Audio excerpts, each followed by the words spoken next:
Alien na pasmado ang bunganga. Beep, beep, beep, beep, beep. Ang tagalupa na viral ang mukha. Bip, bip, bip, bip, bip. Bumibip, bip, bip, bip, bip, bip, bip, bip, bip, bip, bip, bip na ba? Ang lahat, Martian, Beep, beep, beep, beep. Enrico Pañero, Bip, bip, bip, bip, bip.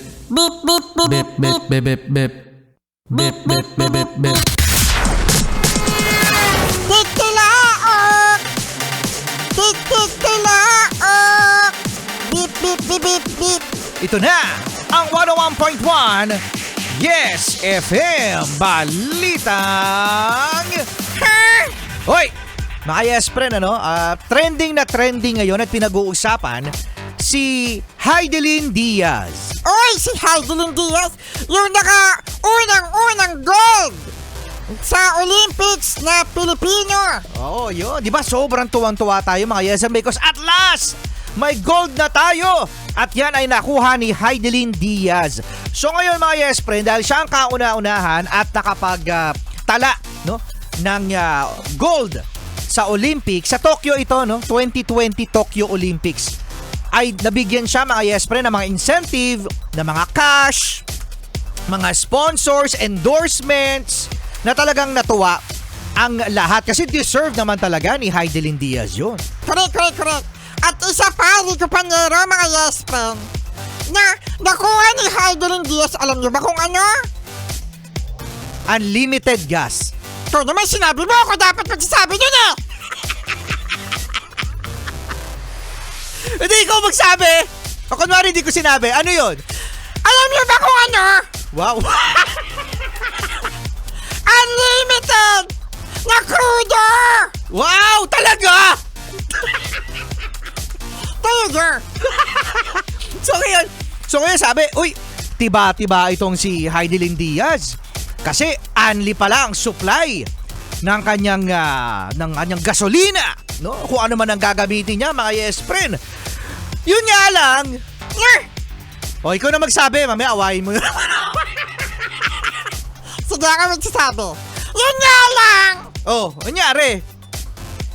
Isa pala itong joke! Bakit? Hindi pala totoo! No way! Oh yes! Hindi raw pala totoo mga Yes Friend.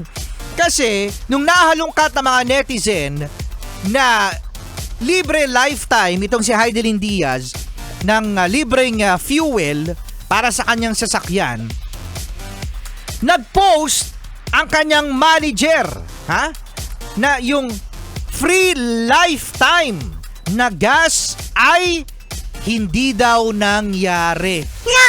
Hindi lang anong gasoline station yan. Anong gasoline station? Pwede ba sabihin? Sabihin natin na yan, oh. Nakasulat, oh. Wag. Baka mamaya magpa-advertise sa atin yan. Tapos sabihin ng brand, Tinitira nyo kami, ha? wag. Baka mag-place ang ads yan. Ano ba yan? Kulay ano? Ang logo ay may kulay pula. Ang logo daw, may kulay pula. Oh. Gusto mo pa ng clue? May kulay pula. Uy, baka magkamali ka ng kulay. O sige, may red. Yun na lang. Sabay, halos lahat naman ng gasoline station, mga Yes Friend, na may kulay pula.